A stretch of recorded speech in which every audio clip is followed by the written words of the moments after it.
দর্শক, এইমাত্র ভূমিকম্প হয়েছে। যখন খবরটা পড়ছিলাম শুক্রবার 21শে নভেম্বর 2025 আজ সকালে একটি শক্তিশালী ভূমিকম্পে কেঁপে উঠেছে রাজধানী ঢাকাসহ বাংলাদেশের বিস্তীর্ণ অঞ্চল। স্থানীয় সময় আনুমানিক 10:38 যখন এই ভিডিওটা করছি, সাথে সাথে আমি ভিডিওটা শুরু করেছি।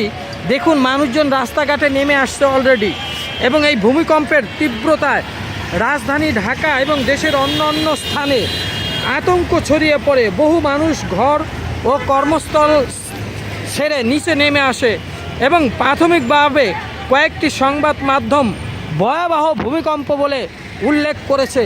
তবে এখন পর্যন্ত কোনো প্রকার ক্ষয়ক্ষতির তথ্য আসেনি। প্রাথমিকভাবে কয়েকটি সংবাদ মাধ্যমগুলো শুধু ভয়াবহ ভূমিকম্প বলেছে, এবং এই ভূমিকম্পের মাত্রা রিক্টার স্কেলে কত ছিল এবং এর উৎপত্তিস্থল কোথায়, এবং সেই বিষয়ে আবহাওয়া অধিদপ্তর থেকে এখনও কিন্তু কোনো কিছু পাওয়া যায়নি।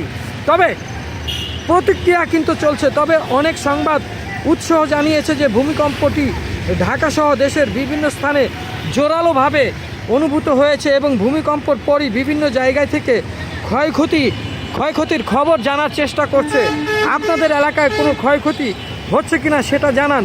সময় শুক্রবার 21শে নভেম্বর 10:38 এই ভূমিকম্পটি হয়। ব্যাপক ভূমিকম্প অনুভূত হয়েছে কিন্তু এই দেশে।